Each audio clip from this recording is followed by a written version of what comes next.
What were the orphan trains and what did they do for children?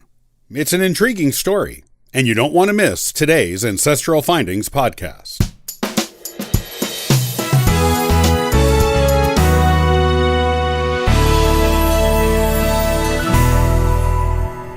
The orphan train movement in America was a unique experiment in child welfare.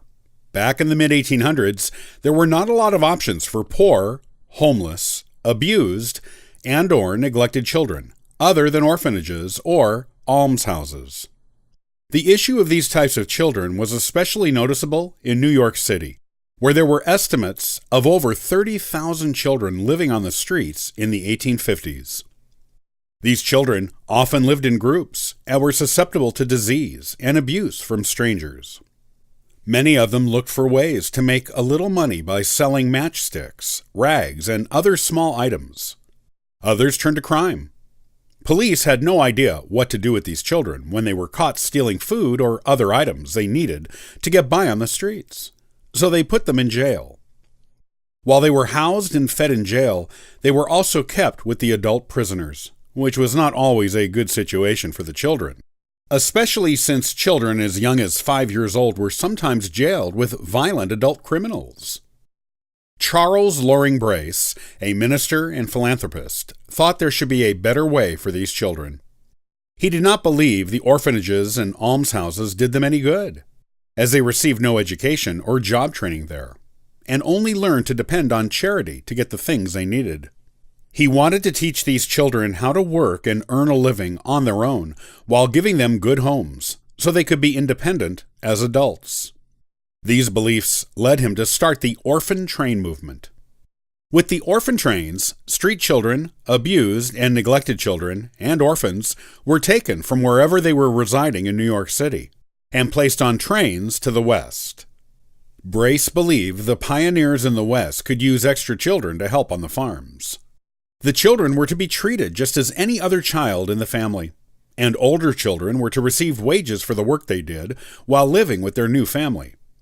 Employees of his Children's Aid Society, which operated the orphan trains, were to periodically check in on the children to make sure they were being treated well by the people who took them in.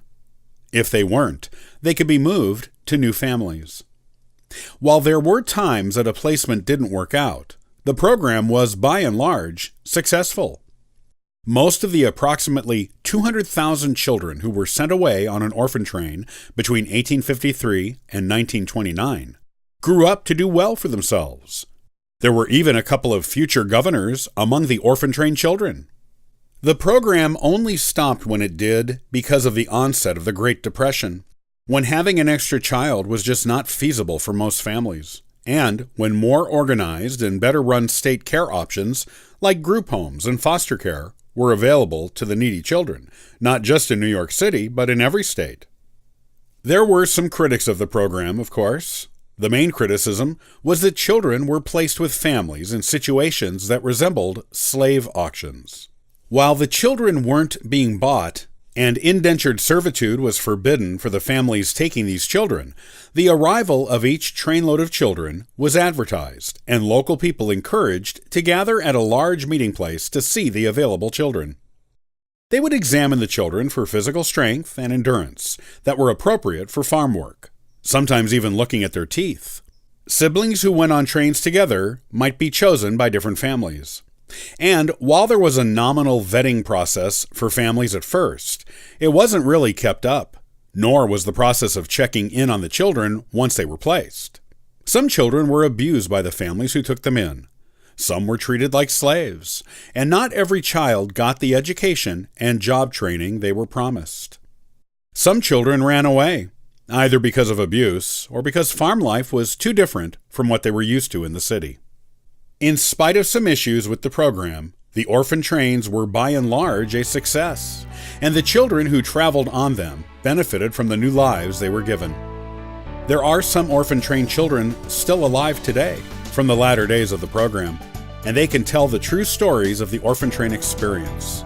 As for Brace, he is now considered the father of modern foster care.